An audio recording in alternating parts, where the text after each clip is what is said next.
Hello students,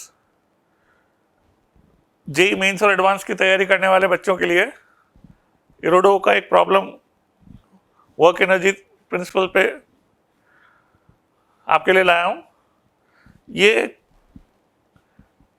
काफ़ी useful है उस प्रिंसिपल को लर्न करने के लिए कि जिसमें हम वर्क एनर्जी थ्योरम का इस्तेमाल एक सिस्टम ऑफ पार्टिकल्स के लिए करते हैं। यहाँ पर पहले मैं आपको अरेंजमेंट समझा दूं और फिर आपको बताऊंगा कि इसमें सीखने वाली चीज़ क्या है। दो मासेस दे रखे हैं इक्वल और एक स्प्रिंग से कनेक्टेड है, और स्प्रिंग को जब हम काटते हैं तो ये स्लाइड करना चालू करता है और स्प्रिंग में एक्सटेंशन आने लग जाता है। तो स्प्रिंग को जब हम पीए को काटेंगे तो ये राइट जाएगा ब्लॉक और ये नीचे जाएगा वर्टिकली। स्प्रिंग के अंदर एक्सटेंशन आने लगेगा। एक्सटेंशन के साथ जो फोर्स का वर्टिकल कंपोनेंट जब mg से ज़्यादा हो जाएगा तो जो है इस ब्लॉक ए का कांटेक्ट लूज हो जाएगा टेबल से। हमसे पूछा गया है कि जब ये ब्लॉक ए का टेबल से कांटेक्ट लूज होता है उस समय दोनों ब्लॉक की स्पीड क्या होगी। अब इसमें जो है ये तो हमें पता है कि जब कांटेक्ट लूज होगा तो स्प्रिंग के फोर्स का वर्टिकल कंपोनेंट इसके mg के बराबर हो जाएगा एन जब जीरो होगा नॉर्मल रिएक्शन। तो एक तो वो फोर्स की इक्वेशन हम लिख सकते हैं जब ये टुवर्ड्स राइट मूव करेगा। हमसे स्पीड पूछी है, फोर्स मेथड से करना इसको बहुत डिफिकल्ट इसलिए है क्योंकि स्प्रिंग का फोर्स वेरी कर रहा होगा, इसलिए दोनों के एक्सेलरेशन भी चेंज होंगे। तो फोर्स मेथड से हमें इसे नहीं अटेम्प्ट करना चाहिए, हमें एनर्जी मेथड से ही इसे सोचना चाहिए। क्यों? क्योंकि हमें स्पीड पूछी है उस मोमेंट पे जब n जीरो हो जाएगा।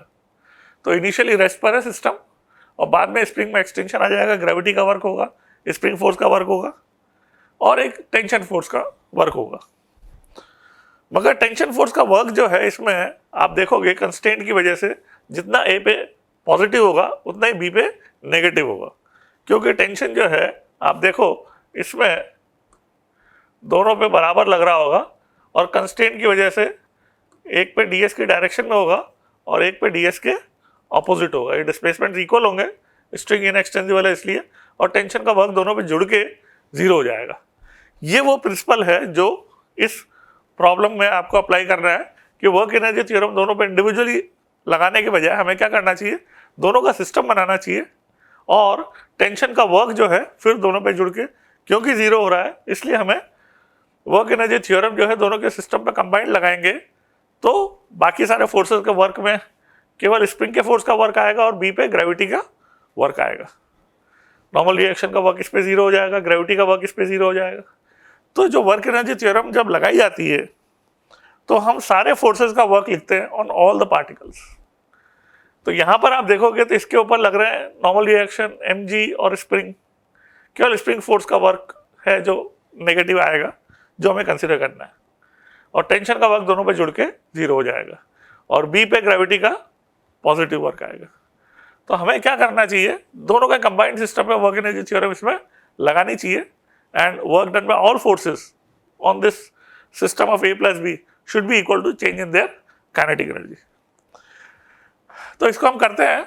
काफ़ी इंटरेस्टिंग क्वेश्चन इसलिए है क्योंकि बड़ी आसान इसमें वैल्यूज आ जाती हैं। आप ये देखो कि जब स्प्रिंग एक्सटेंड होगी तो इस एंगल को थीटा मान लें तो L नॉट से एक्सटेंड होगी, उसकी एक्सटेंडेड लेंथ को लिखेंगे L not upon cos theta, और उसमें एक्सटेंशन स्प्रिंग में कितना लिखा जाएगा, delta L, L not upon cos theta minus L not. This will be the extension in the spring.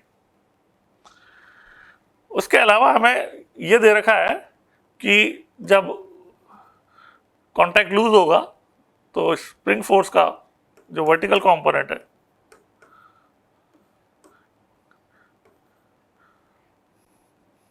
इस केस में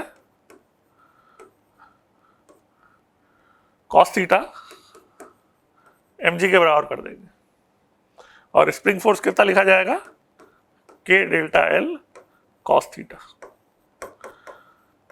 तो हमारे पास ये दो इक्वेशन हो गई और k की वैल्यू हमें 5 mg upon L not they रखा है।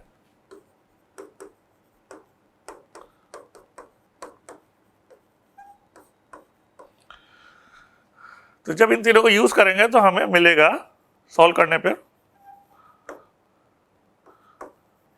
cos थीटा इक्वल टू 4/5 और डेल्टा एल जब cos थीटा की वैल्यू डालेंगे तो मिलेगा हमें L0/4।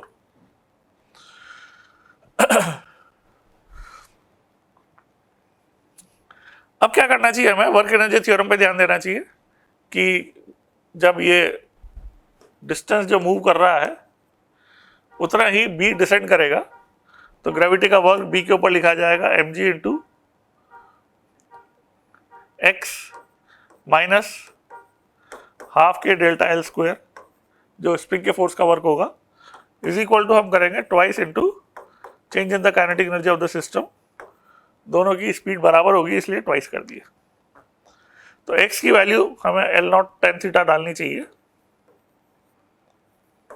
और tan थीटा की वैल्यू जो है कितनी हो जाएगी, थीटा 37 डिग्री है तो 3/4 हो जाएगी, माइनस k की वैल्यू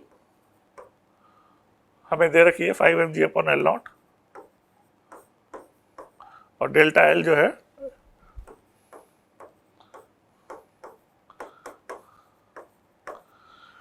तो आप देख सकते हो इसमें जो है हमारे पास 5/32 3/4 में सब्ट्रैक्ट करेंगे तो हमें v की वैल्यू मिल जाएगी 19 g/L0/32। तो आप देख सकते हैं सवाल कितना एलिगेंट सवाल था और जो चीज़ सीखने की है इसमें वो है कि वर्क एनर्जी थ्योरम का इसमें इस्तेमाल हम कैसे ए और बी के सिस्टम पे जब कंबाइंड पे करेंगे तो टेंशन जो वेरी कर रहा होगा और जिसका वर्क जो जुड़ के जीरो हो जाएगा, उस प्रिंसिपल को हम यहाँ पे बड़ा एफिशिएंटली इस वर्क एनर्जी थ्योरम में इस्तेमाल कर सकते हैं। Thank you.